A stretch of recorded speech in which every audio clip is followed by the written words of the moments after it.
Hi everyone, welcome back to my YouTube channel. So this is Anmol, I am SG2 at Uber.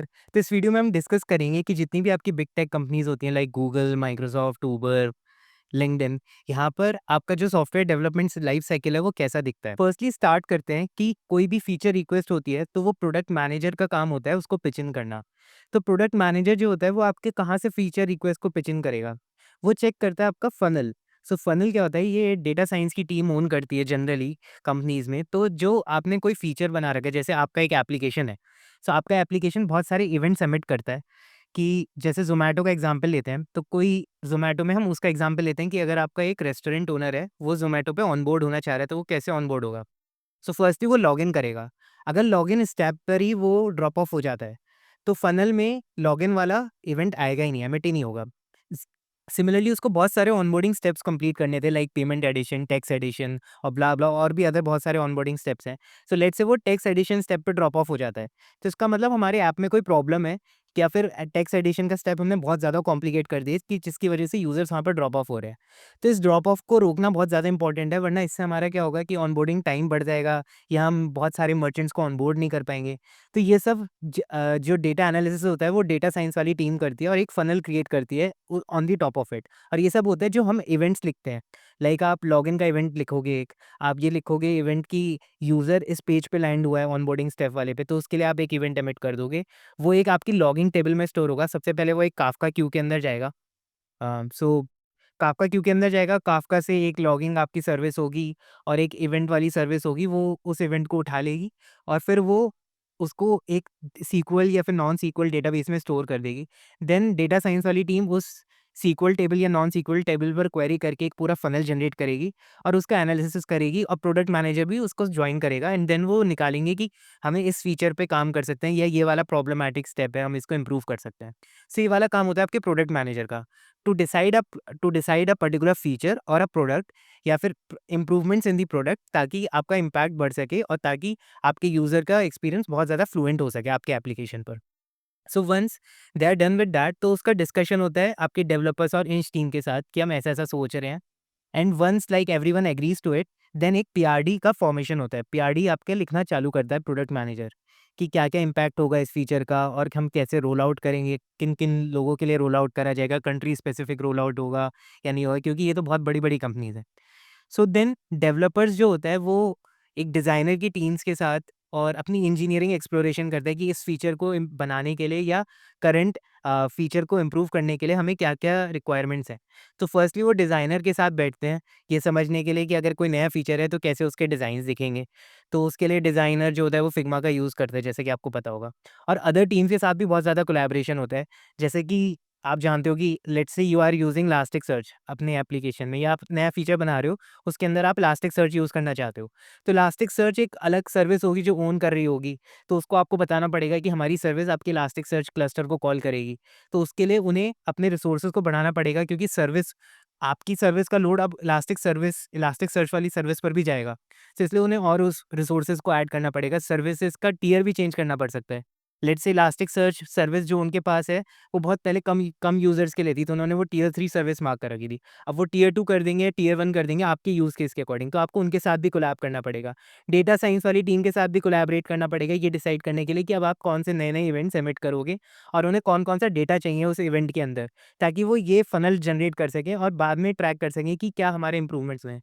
सबसे ज़रूरी चीज़ यही है कि आप दिखा सको कि आपने क्या इम्पैक्ट किया है, क्योंकि एट अ लाइक अप्रेज़ल्स हो गए या कॉम्प हो गया या फिर पूरी कंपनी भी इसी पे ही बेस्ड है कि आप कितने ज़्यादा इम्प्रूवमेंट्स कर पा रहे हो। अगर आपका बनाया फीचर कोई इम्प्रूवमेंट ला नहीं पा रहा है या आप उसको जस्टिफाई नहीं कर पा रहे हो, तो आपका उस फीचर को बनाने का क्या ही पॉइंट रहा, या कोई भी फीचर इम्प्रूव करने का क्या ही पॉइंट रहा। सो देन ये सब इंज एक्सप्लोरेशन वगैरह हो जाता है, डेवलपर्स डिसाइड कर लेते हैं। देन एक स्क्रम मास्टर होता है, ये जनरली कंपनीज़ बड़ी-बड़ी स्क्रम स्क्रम फॉलो करती हैं। तो स्क्रम क्या होता है, ये 2 वीक्स का भी हो सकता है, 3 वीक्स का भी हो सकता है। तो इसमें क्या होता है कि आपके असाइन टास्क होते हैं, आप डिसाइड करते हो पहले ही स्क्रम के स्टार्ट होने से पहले 2, 3, 4 घंटे की मीटिंग होती है, उसके अंदर आप डिसाइड करते हो कि इन-इन फीचर्स पे मैं काम करूँगा। और और ये डिसाइड होता है कि कौन-कौन डेवलपर फ्रंट एंड पे काम करेगा, कौन बैक एंड पे काम करेगा। अब ये हो सकता है कि जो प्रोडक्ट मैनेजर ने फीचर पिच इन किया है, पुचिन क्या होता है? पिचिन किया है, तो उसमें कुछ डेवलपर्स हो सकते हैं जो फ्रंट एंड पे काम करेंगे, कुछ को बैक एंड पे काम करना है, तो उनको आपस में भी कोलैबोरेट करना होगा। सो जीरा एक आपकी रिक्वेस्ट ट्रैकिंग सॉफ्टवेयर होता है, तो उसपे आप अपने टास्क जनरेट करते हो कि फ्रंट एंड पे ये काम होगा, बैक एंड पे ये काम होगा। स्क्रम मास्टर जो होता है, वो जनरली आपका मैनेजर भी हो सकता है या बहुत सारी टीम्स में डेडिकेटेड होते हैं कुछ लोग जो स्क्रम मास्टर वाले होते हैं। हमारी कुछ कंपनीज़ में होता है कि जो ऑन कॉल होता है, उस वीक का उसी को स्क्रम मास्टर बना देते हैं। सो वो डिसाइड करता है कि कौन-सा टास्क किसको असाइन होगा और कौन-कौन इस फीचर पे काम करेगा। So once this is done, then एक इंजीनियरिंग रिव्यू डॉक्यूमेंटेशन लिखी जाती है, बहुत ज़्यादा इंपॉर्टेंट होती है, बहुत ज़्यादा क्रिटिकल स्टेप होता है। ये फिर आप रिव्यू कराते हो जब आप पूरी एक ईआरडी लिख लेते हो अपनी टीम से, बाहर वाली टीम से हो सकता है आपका फीचर एक सिक्योरिटी को भी इम्पैक्ट करे उस पर्टिकुलर एप्लीकेशन की। तो आप इंटरनल और एक्सटर्नल रिव्यू दोनों कराओगे। देन आप एक फीचर फ्लैग का भी जनरेशन करोगे। फीचर फ्लैग ये होगा कि वो कंट्रोल करेगा कि आपका फीचर जो है वो किस-किस को दिखेगा, मतलब वो कंट्री स्पेसिफिक भी हो सकता है फीचर। तो वो फीचर फ्लैग का जनरेशन होता है, यहाँ पर सर्विस होती है एक अलग, उसमें आपको एक फीचर फ्लैग जनरेट करना होगा, उसके बेसिस पे डिसाइड होगा कि ये फीचर किन-किन लोगों को दिखेगा। आप सबको ही एक साथ रोल आउट नहीं कर सकते हो क्योंकि आपको ये चेक करना है कि ये फीचर हैम्पर तो नहीं कर दे रहा है या यूज़र एक्सपीरियंस और बेकार तो नहीं कर दे रहा है। तो इसलिए हमें ये फीचर के पीछे डालना होता है। देन आप पूरी इम्प्लीमेंटेशन स्टार्ट कर देते हो अगर सबका अलाइनमेंट हो जाता है यहाँ पर तब तक। फिर उसके बाद आप टेस्टिंग, हो सकता है कि टेस्टिंग के लिए बहुत सारी कंपनीज़ में क्यूए वगैरह होते हैं, टेस्टर्स भी होते हैं, बट कुछ कंपनीज़ में नहीं होते हैं testers, so you will have to test it on your own. तो अब मैं ये बताता हूँ कि ये पूरा प्रोसेस कैसा दिखता है जब आप कमिट वगैरह पुश करते हो। तो जब मैं डी शो में था, तो वहाँ पर कुछ ऐसा होता था, ये आपकी एक मेन ब्रांच है और लेट्स से ये आपकी एक रिलीज़ ब्रांच थी, ये लेटेस्ट रिलीज़ ब्रांच है। रिलीज़ ब्रांच मतलब अभी आपका ऐप इस वाले पर्टिकुलर ब्रांच पर चल रहा है, यहाँ पर आपका मास्टर पॉइंट कर रहा है। तो अभी आपका जो भी चेंजेज़ हैं वो ऐप के अंदर वो इस वाली ब्रांच से रिफ्लेक्ट हो रहे हैं।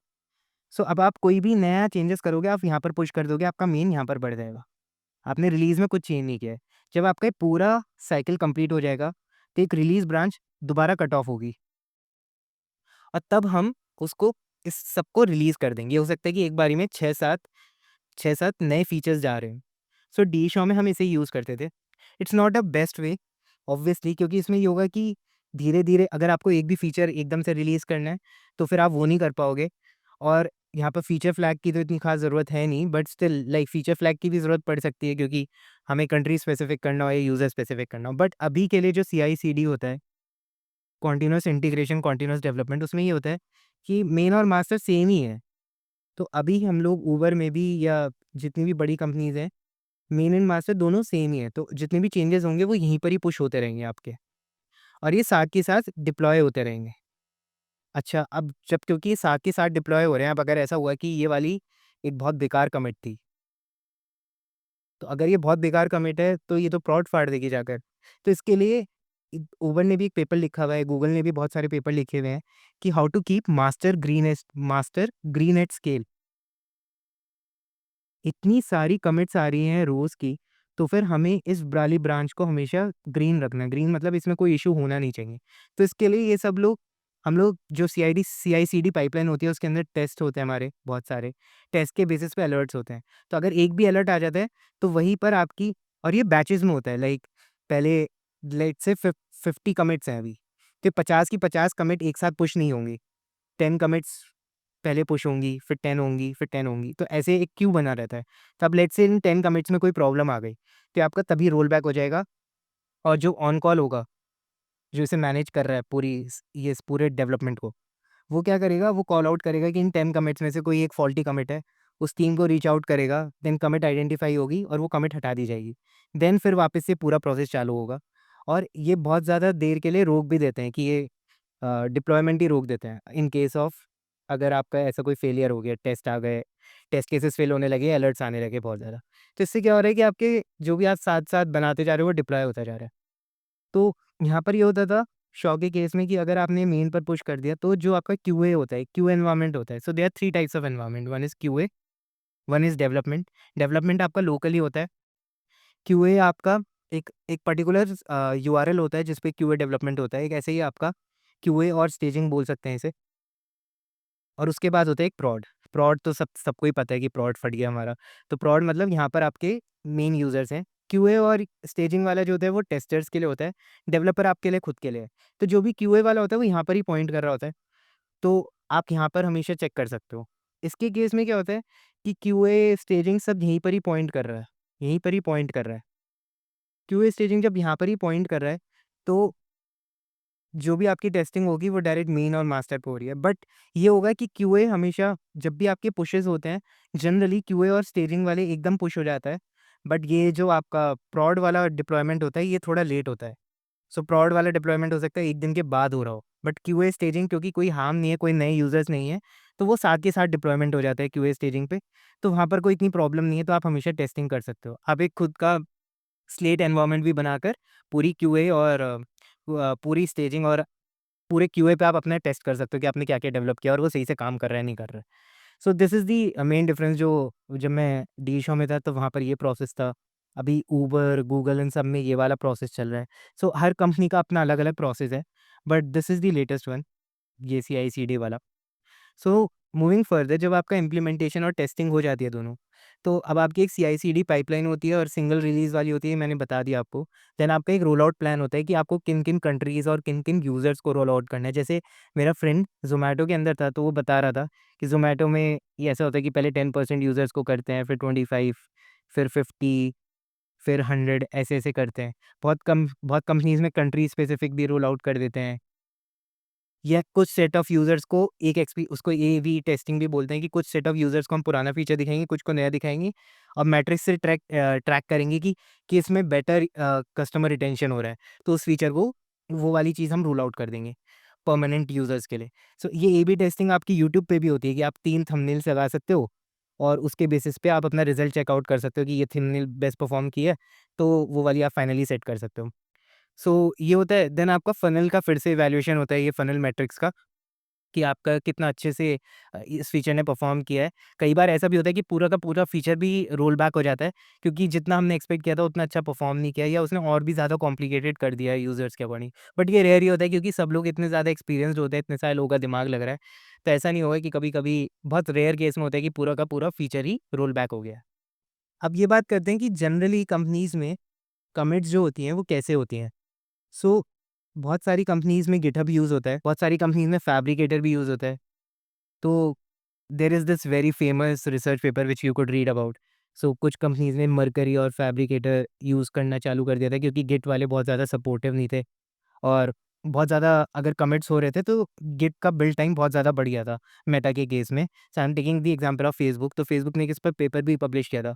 तो वहाँ के कुछ इंजीनियर्स ने अपनी हैकाथॉन में फैब्रिकेटर और मरकरी का यूज़ किया था। So then they decided to move towards Phabricator और मरकरी। सो ये डिपेंड कर सकता है कि बहुत सारी कंपनीज़ टू कंपनी डिपेंड करता है। तो जो कंपनीज़ फैब्रिकेटर, इसमें क्या होता है, आपका सपोर्ट एक आर्क फ्लो करके एक होता है। तो इससे क्या होता है कि लेट्स से आपकी ब्रांच 1 है। सो जो भी आप चेंजेस कर रहे हो वो आप मल्टीपल ब्रांचेस में ही पुश करना चाहोगे क्योंकि इन ब्रांचेस का रिव्यू होता है। अगर आप एक ही ब्रांच पे सारा कोड चेंज पुश कर दोगे तो बहुत ज़्यादा कम्बरसम हो जाएगा किसी भी रिव्यूअर के लिए रिव्यू कर पाना। सो इसलिए आप मल्टीपल ब्रांचेस में पुश करते हो। So then there comes this branch 2 जो आप पुश करोगे। बट ये ब्रांच 2 के चेंजेस जो हैं वो ब्रांच 1 पे डिपेंडेंट है। अब लेट्स से ब्रांच 1 में जो आपका रिव्यूअर था उसने लिखा कि आपने ये स्टाइलिंग के गलत चेंजेस किए हैं, ये it's a better way to push. ऐसा कर सकते हो आप बेटर तरीके से। तो अब आप यहाँ पर कमिट पुश करोगे अपनी 2-3। तो बट अभी आपकी ब्रांच 2 तो अलग हो गई ना ब्रांच 1 से।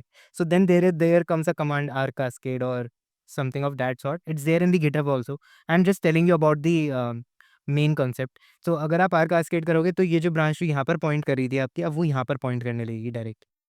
सो इससे ये होगा कि आप साथ के साथ अपनी सारी ब्रांचेस का रिव्यू करा पाओगे और एक-एक करके सारी ब्रांचेस को मर्ज कर पाओगे अपनी उस मेन ब्रांच के अंदर। मेन ब्रांच के अंदर सारी ब्रांचेस को मर्ज कर पाओगे। तो इससे क्या होगा, प्रोसेस जो होगा वो बहुत ज़्यादा फास्ट हो जाएगा। ऐसा नहीं होगा कि आपको एक ब्रांच बनाओगे आप पूरी और उसके अंदर सारे चेंजेस करोगे और वेट करते रहोगे रिव्यूअर कब तक रिव्यू करेगा। यहाँ पर क्या होगा कि मल्टीपल रिव्यूअर्स एक बारी में रिव्यू कर पाएँगे। So this is like how this branching thing work and उसके बाद आपका प्रोडक्ट पूरा फीचर रोल आउट हो जाता है। Then you get new feature requirements और आप उस पर काम करते हो। I hope I was make you able to understand कि कैसा प्रोसेस होता है। Let me know your thoughts in the comment section. I will be more than happy to answer that and just like if you like this video then please like कर देना and subscribe कर देना। Thank you, see you in the next video, bye.